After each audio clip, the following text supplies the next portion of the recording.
সে দয়াল নবীজি সম্পর্কে বলেছেন যে রাসূল করিম সাল্লাল্লাহু আলাইহি ওয়াসাল্লামকে বিষ খাইয়ে হত্যা করা হয়েছে এবং বিষের যন্ত্রণায় প্রিয় নবীজি ছটফট করে মারা গেছে। ভাই, শব্দ চয়নের ক্ষেত্রে নবীজির ব্যাপারে আপনাকে আরো সতর্ক হতে হবে।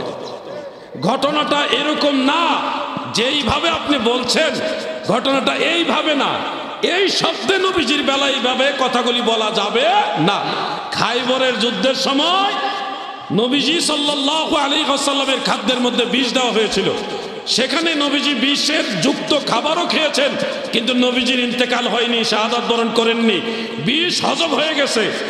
এই বিষের যে একটা বিষয়, যেই মহিলা বিষটা খাওয়াইছে সে আবার পরে তওবা করে মাফ চাইছে, আবার মুসলমানও হয়েছে। সে ছিল একজন ইয়াহুদি নারী।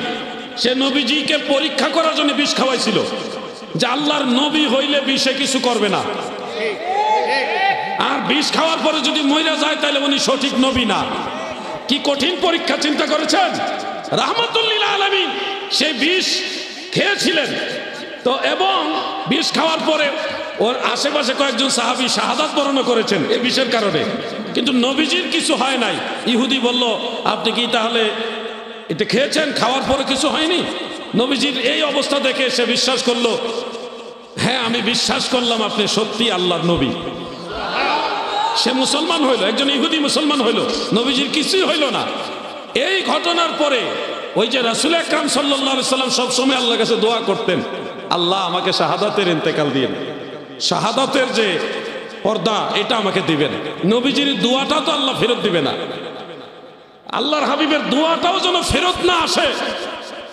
এই জন্য ইন্তেকালের, নবীজি তো সশরীরে জিন্দা, ইন্তেকাল আমি বোঝানোর জন্য বলতেছি, ইন্তেকালের পূর্ব মুহূর্তে ওই যে বিষ পান করেছিলেন এটা সামান্য একটা বিষক্রিয়া, কারণ এটা যদি না দেয় তাহলে শাহাদাতের মৃত্যু হবে। এটা কিভাবে, একটা উসিলা লাগবে না? নবীজি সাল্লাল্লাহু আলাইহি সাল্লামের দোয়াটা আল্লাহর দরবারে কবুল হবে, নবীজির ইন্তেকাল শরীফটা শাহাদাতের ইন্তেকাল হবে।